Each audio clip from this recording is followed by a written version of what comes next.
Бірінші стақандағы 800 грамм су және екінші стақандағы концентрациясы 30%-дық 200 грамм сода ерітіндісі араластырылды. Пайда болған ерітіндіде сода неше пайызын құрайды? Мына жақта бізде 800 грамм су бар және 200 грамм сода ерітіндісі бар. Оларды суретпен көрсетейік. Бірінші стақанымыз ішінде 800 грамм су бар. 800 грамм тек қана су.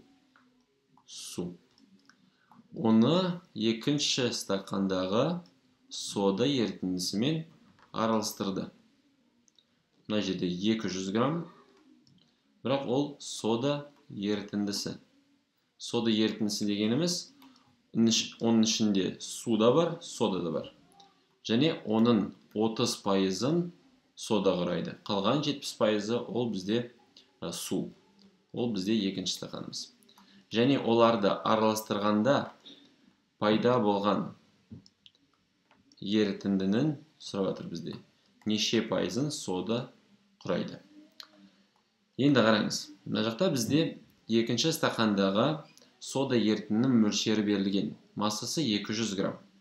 Оның 30%-ы сода құрайтын болса, соданың массасын табу үшін 200-ді біз көбейту керекпіз 100-ден 30-ға. Қараңыз, санның 30%-ын табу үшін сол санды 100-ден 30-ға көбейтемін. Неге 100-ден? Өйткені 100% ол барлығы, 30%-ы бізде сода, 100-ден 30-ға көбейткенде сол санның 30%-ын табамыз солай. Мына жақта 2 нөлді, мына жерде 2 нөлді қысқартамын да, жауабында шығады 60 грамм.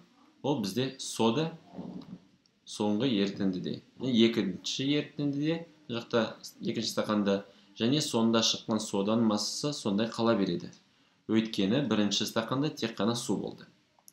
Енді екінші амалымыз. Егер мына жерде 800 грамм болса, мына жерде 200 грамм болса, соңғы мына жақта оларды араластырғанда пайда болған ерітіндінің массасы 1000 грамм. Оны табу қиын емес. Екеуін жай қоса салдым, 1000 шықты. Енді 60 грамм сода болса, сол 60 грамм барлығының неше пайызын құрайтынын табу үшін біз пропорцияны құраймыз. 1000 грамм бұл 100% барлығы. Ішіндегі 60 грамм неше екен белгісіз, пропорция құрадым мына жақта. Енді 60-ты 100-ге көбейтемін және мына 1000-ға бөлемін. X-іміз тең 60 көбейту 100 және бөлу 1000. Мына жерде қысқартамын 1, мына жерде 10, мына жерде 0-дері қысқарта саламды, шығады 6.